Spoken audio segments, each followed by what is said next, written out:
Wolverine now has to worry about a berserker bigger than him. Here's a look at the new Mondo X-Men the Animated Series Sabretooth 6-scale figure.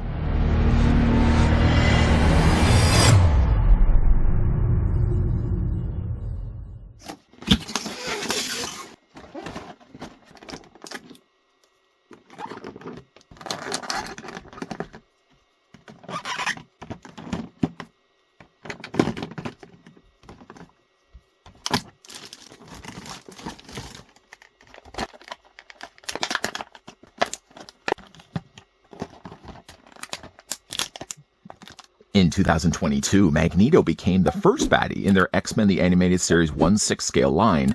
Now they're adding some extra muscle to the Brotherhood of Evil Mutants. Wolverine's ex-team ex-teammates, Sabretooth was transformed into a towering arch-enemy capable of hunting Logan to the ends of the earth. Available for only 1 week only, the timed edition includes exclusive extras like the blaster and additional portrait, plus the handy muzzle to lock the Hellcat down. Wolverine better hope that his mutant healing is going to help him if he has to deal with the likes of Sabretooth. Before we get a closer look, though, at the brand new Mondo, the X-Men the Animated Series Sabretooth, I'd like to thank the folks over at Mondo that were kind enough to provide this sample we could have a look at. This is as well going to be the timed edition, which has sadly already sold out on their site for $240. Good news, though, if you don't mind some of the additional extra goodies that come along with the timed edition, you can still pre-order the regular edition Sabretooth at their website for $225. I'll put the link down below in the video description. If we include, though, his furry color, Sabretooth's a big boy. You're looking, though, at the figure being about 12.5 inches in height. I swear, it's right there. Or you can see that the figure is going to be about 32 centimeters tall. Speaking already about Wolverine, here's what Wolverine looks like with Sabretooth, and in this case, if you count the top of his head, it only goes and clears the shoulder section of Sabretooth. So yeah, Sabretooth, as he would be in the cartoon as well, is quite a lot larger than Wolverine. Also, as well, speaking of the Brotherhood of Evil Mutants, if we're going to, of course, have Sabretooth featured here in this review, we did want to, of course, bring in the leader. Here's what the figure looks like with Magneto. Generally is the case, and no different here for Sabretooth, that the figure comes included with a display stand. This time around, though, the stand is circular. In the times before, when we looked at some of the Mondo pieces, they tend to include like M-shaped display stands, which I've always really said, like, I thought the stands were way too small. If anything, just give us a regular circular stand. It gives us a much more bigger footprint space for the figure to stand on top of. There's nothing on the bottom, there's nothing on the top, but along the top, there's actually an adjustable neck that can open and close. The thing about it, though, is if you're looking at the waist width of just the clip alone, and then you're looking at, say, like Sabretooth, there's no real way that this is going to ever really fit around his waist. What you could do, I suppose, instead, is clip this around his thigh. And that's one way of standing the figure, at least that the figure's not then going to fall over. The only thing I am a little bit, though, worried about by even just doing that is the fact that these are really well-handled, painted pieces. I'd hate to really have any of the paint start to scratch on the, like the thigh, for example. Even though there are, as I carefully really remove the leg, even though there are these little rubber cup caps on the ends of these, the whole idea in mind is that there's not supposed to be scratching any of the painted surfaces. Still, though, I would worry that this would be rubbing against Sabretooth's legs and eventually cause some paint chippage, which, with how good the guy has been painted, I hate to think that any of it would end up falling off. Being that we are looking at the timed edition Sabretooth, what we'll do first is we'll look at the exclusive accessories. There's only 3 of them that come specifically with this version of Sabretooth. And if you are planning to pick up this one for yourself, you can then decide for yourself whether it's really worth to try to track down the timed edition for the following 3 items. If not, all the things that are on this side of the figure's body will all be released with the standard release, which is currently, again, on pre-order over on their site. The first of the exclusive items, the figure comes included with a blaster. I'm sure never will cross my mind the idea of actually displaying the figure with the blaster. And while those still being show accurate, I don't really ever picture Sabretooth necessarily to be one that's wielding a blaster. It's been, though, still well cast, well painted. You can see kind of more in a darker gold, some additional greens that's added in there as well. And the part that I'm sure that goes pew pew pew is painted nicely here in yellow as well. From looking at it from the top, it actually kind of looks more like a boat than it does a blaster. He doesn't have necessarily hands suitable for holding this, as there are no unique hands necessarily to get packed along with the timed edition. You get sort of the closest thing. I mean, you get a couple of gripping hands, but if you try, for example, to try to have him holding the blaster, he sort of more just cups it than he actually has a finger that's lined up with the trigger. I mean, it holds okay. And again, if you wanted to have the figure displayed with the blaster, there's always this option available. He has, though, this hand for this side, and he has a similar gripping hand then for this side of the figure's body as well. The figure also comes included with an unmasked portrait, giving us a real chance to see the sculpting and the work that behind the scenes the talented artists that Mondo put into these pieces. The head sculpt, of course, is uncowled, so it gives you a chance to kind of see not only long locks of blonde, but the additional mutton chops on the sides of his face as well.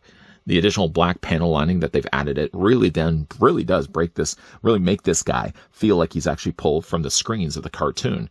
Flip this around on the back. There's enough clearance space on the back. So, of course, when you are putting this on the figure's body, if you are worried about, for example, the fur collar that he has, don't really have to worry that it's going to fit and accommodate properly.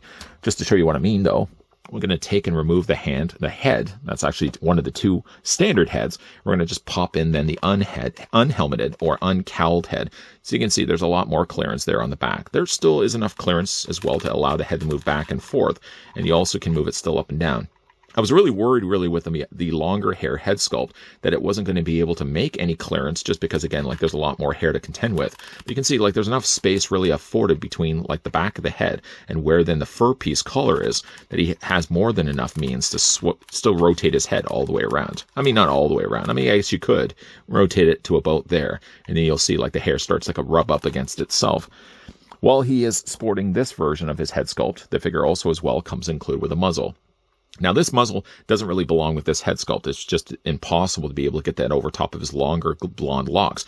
But what he can do, though, this is, by the way, a softer plastic, very well sculpted as well. We saw a couple of episodes. I think we saw one episode that I remember at least that he has the muzzle on his face. What you can, though, do is you can take any one of the other head sculpts for Sabretooth. Just, though, be careful because, of course, when you are putting over top of his face, you really don't want to really be rubbing this too frequently for the risk, again, that you're going to be shaving off some of the paint. But this just fits over top of his face, just kind of like that. And really, like the sides of his face is the thing that kind of keeps the muzzle in bay. So it's not going to be falling off, for example. If, again, you've wanted to have Sabretooth displayed with that, I think it's a nice look for it, just not probably going to be what I'm going to be displaying the figure with. So just, again, based on that, you can decide for yourself if it's worth to get the timed edition, try to track one down again in the aftermarket at places like eBay, for example, and pay like the ridiculous prices I'm sure that people who have had the chance to pick up the timed edition probably are selling it for. Rather, instead, let's look and focus our attentions on all the things that are going to come with the standard release. Now, we already have looked at this head sculpt, and for some matter, we actually have looked at this head sculpt, I believe, as well, when we looked at the muzzle. But he comes with two regular portraits. One is a smiling one. One is kind of more of a ferocious Sabretooth. You can choose for yourself which one you prefer. In both the cases, though, I think the paint is fantastically handled.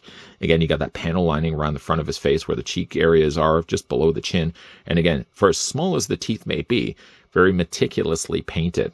The top of the head is actually very similar. I mean, if you were just to look and cover the mouth, for example, and muzzle him yourself, you can see like the top of the head is actually not that much different from one another. The hair seems to be sculpted the same with some additional darker yellow almost added onto the top of there as well.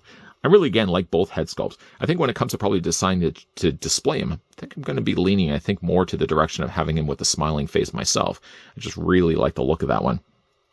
Of course, to change the heads out, we can go back to the one that's the exclusive. Just pop that very easily off the ball joint and then replace with that. One thing I will say, though, about all the ball joints for these figures is that they're super user-friendly. Changing out the heads, you would think that a ball joint being as big as it is would be very hard to kind of remove hands and remove then the head. Not a problem at all. Very, very easy to do. Now, the figure as well comes included, like I said, a whole bunch of accessories. So where do we start, really? Well, first of all, I guess the figure comes included with a couple of closed fists. And these are good, I'm sure, for punching around Wolverine, really, if you wanted to. All of them have, again, very meticulously been painted, so you can see, some additional dark black's been added in there as well. And even, the knuckles and the creases in between the fingers have been painted there as well. Again, if you want the closed fists, they're available there for you. The figure comes also included with a series of other gripping hands. Now, I have maybe already swapped out one of the hands, which would have been then the mirror flip to this one. And there's also this one as well that has a slightly more angled finger. You can see right there as well. Preferring, I think, of all the three, at least of all the hands that we have here, I really like the more mauling hands myself. These ones have not only the visible now fingernails, but again, I really like the way that these ones are kind of spread out like this. He just wants to grab on the Wolverine and rip him to shreds. Slightly varied for, of course, the ones that he already has in his hands, where these ones, again, are a little bit more close together. These ones, again, much more fanned out to do a lot more devastating damage. Now, he has those hands, but he also has these hands as well. You can see the only difference really between the two is that while these four fingers are slightly more closer together, these ones are more fanned across. So you get a little bit more of a dynamic pose with those. Now, if you did want to change out the hands, for example, just as easy as it was to change out the head, just remove the hands. And when you are removing the hands, you want to make sure that the peg goes along with it. All of the hands, thank goodness, are all dedicated with their own respected pegs. So it's very easy to change out the hands. You don't have to worry necessarily of pegs being left behind. As long as the pegs are going with the hands, just again, swap them out. Very easy to do. So he has one grabbing hand there. I don't know if I guess we'll leave the other one for right now because there's, again, a couple of other accessories I did want to tackle. Figure comes included with quite a large stack of explosives. I don't know what damage that would be doing, but it certainly would be doing a lot of damage. The explosives, as you can see, has been stacked by 3. Actually, you probably have like the dynamite on the top, some little probably plastic, maybe plastic explosives in the middle there, and then a detonator on the end. I mean, there's really a lot of destructive firepower happening here. And it is something that he could technically carry around with him that I had done at the beginning of this video. With the hand being a little bit open like this, you can actually take the explosive and sort of wedge that in his hand. The only thing about it, though, is there's a lot of substantial plastic weightage happening here. So, of course, it's going to add weight then to whatever joint you're going to have the arm holding this with. Probably a better idea just to have it displayed maybe next to his leg, for example. To go, though, along with the explosive, he also does come included with the detonator. The detonator has been nicely cast here in dark gray plastic. Some additional paint's been afforded here to the buttons. And again, you got a couple of levers there also on the side as well. Now, he has already a gripping hand in his hand, which I just happened to have used at the beginning of this video when he was first on the turntable. He easily is fine to hold the detonator as it is right now. The last of the accessories involves me picking up this severed head. The figure also comes included with Talos's head. Talos, of course, was a character from the cartoon series, and while this isn't necessarily something you're going to be attaching onto the socket for Sabretooth, it is something that you can have displayed along with the figure as well. Lightly done here in gray, darker gray down below here. Some additional red's been also added here to the eyes. A really nice head sculpt for Talos. So that's all the accessories, again, that come packaged along with Sabretooth. And again, you can decide for yourself. Personally, for me, like, being the fact that I probably won't see myself displaying the figure with the blaster, and not likely seeing myself going to be displaying the figure with the longer hair, I think really the thing that I'm the most interested in when it comes to timed edition is probably going to be the muzzle. And again, I really like the fact that they would have included that. Now on to the figures, well, not onto the figures accessories, because we've already had a look at the figures accessories. We're going to kind of move all the things that come packed along with Sabretooth just off to the side here, free up enough of necessary space to have a closer look at the figure. Not only being big and towering, the figure's been well painted as well. Now, with the original X-Men the Animated Series, mostly cast by Canadian voice actors, Sabretooth, in fact, was actually voiced by Donald Franks. If memory serves some of you as the name Donald Franks, actually Don Franks was also the one that was Chief Newbie in the original My Bloody Valentine. Everybody remember My Bloody Valentine. He had actually also gone on. Don Franks is also one of those characters, voice actors at least, that you can recognize right away. He's done things like Swamp Thing. He's done in the original animated series of Beetlejuice. He's done a whole bunch of things. It's one of those things where as soon as you hear the actor, you recognize right away who he is. Picking though up Sabretooth and getting a closer look now at him. A lot of substantial plastic obviously is at play here. Just again, like there's a lot of large plastic. Nothing is hollow at all here for Sabretooth. The head sculpt I'm preferring of the 3 is the smiling face. I think it just fits the profile better, I think, for Sabretooth. Again, like the color is so nicely handled here. You got the little tufts of fur sticking out the sides of his cowl piece, not to mention the additional yellow that he has there on the top of his head. It's a really well sculpted head sculpt. I would say it's one of the best that they've done so far from Mondo, but consistently, all of these X-Men animated series, even the Jubilee that I didn't bring in for this review, have all again been really well sculpted and well painted. Of course, he does have the very high collar there on the back, which of course obviously contributes a lot of the weight for him being top heavy. The plastic, again, is not hollow at all. Sculpted, again, you can see all the additional fibers and fur pieces that he has here. Again, you got some additional darker yellow kind of happening at the bottom of it, while primarily being kind of more of a lighter yellow at the top with some additional accent colors at the darker inside there as well. Primarily, his body is mostly consisting of brown here in the front, a more kind of off orange on the sides here, which carries over as well to his arms. Everywhere you see there seems to be musculature has also been given as well some additional black panel lining, so you can really see, again, all the attentions to detail have been given to this figure. The only thing I will say, though, when you're looking at Sabretooth, is while there's no real issues necessarily with the knees, when you're looking at his elbows, for example, the colors aren't quite 100%. So if you're looking at like his bicep and his shoulder, and his forearm below that, in between the two, there seems to be a lighter color of this color right here, slightly lighter shade. It does stand out just a little bit I wish they could have made it a little bit darker to match the colors on either side of it. It's the only thing I would really say is the thing that stands out on Sabretooth. And even then, to say it stands out is not necessarily even in a bad way. I mean, really, from far enough away, you don't even really notice the fact that the joint's a different color. But lower down below, you can see like all this striping that he has on his legs. Again, you got all this nice little panel lining, and not only just panel lining alone, but they also give it as well a darker wash. So there's a few little areas you can see that accent the sections of his muscles that get that nice little darker coloring. It's about like the coloring of this, just kind of one shade darker, just enough to bring a little bit of contrast in color. There's just as much detail on the back of the figure's body as there is to the front. And again, it's just a really, really nice, well-sculpted figure. He's big, though. He's quite large, though. And along with that, even though he's big in size, he still encapsulates, still maintains all the same posability points as before. So like with Wolverine, all the articulation would be carry over here to Sabretooth, so his head rotates all the way around. The head can look up and look down, actually quite far down, too. You can also move the head back and forth as well. As for the arms do rotate. Now, the only thing about it, though, is you can't do a full rotation. You could kind of bring the arms out just a little bit if you wanted to get the full rotation. But as they get closer to the body, obviously, they're going to start to rub against the fur collar, and you really don't want to start to, again, scratch any of that paint. The paint's too good to start to scratch these.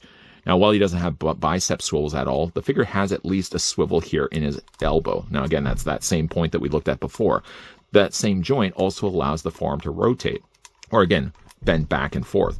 He has no articulation here for the glove, but he has at least rotation here for the hands. They rotate all the way around and hinging back and forth. Just before we actually get down to looking at the rest of the figure's posability, I did also want to draw your attention to, like in the cartoon, Sabretooth also has these large spikes that stick out the tops of his gloves. He also has it here as well. Don't worry, though, if you're worried that these are going to be breaking. They're actually using a softer plastic, so you really don't have as much to worry about. If anything, your biggest worry is probably going to be the fact that you're going to be poking yourself when you're trying to bend the figure's arms, but at least these are a softer plastic. The upper torso on Sabretooth, once again, like Wolverine, is on a ball joint, so you can rotate it all the way around. And the figure has the same thing carried again when we look at the abdomen area. That can rotate also all the way around. The figure's legs do split. Very hard to actually split the legs when you get a figure this big. But you can also take as well the legs and move them forward, only to about that far. You can also take the legs and move them back. Now, when you move them back, you're only going to get to a point right here, and they're going to stop right, obviously, when they're hitting Sabretooth's back behind.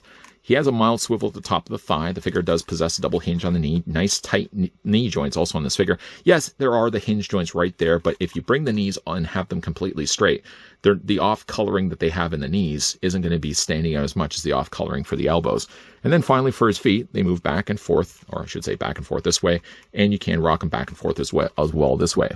It's a good thing, really, that Mondo incorporates the side ankle tilt to ensure that the figure is going to have flat footing when you put him on the shelf.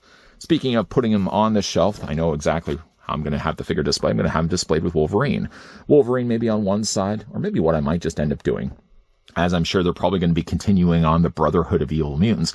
I'm sure probably going to have like Wolverine and maybe the rest of the X-Men all grouped together on one side, and Sabretooth and Magneto, so far at least, joining together on the shelf.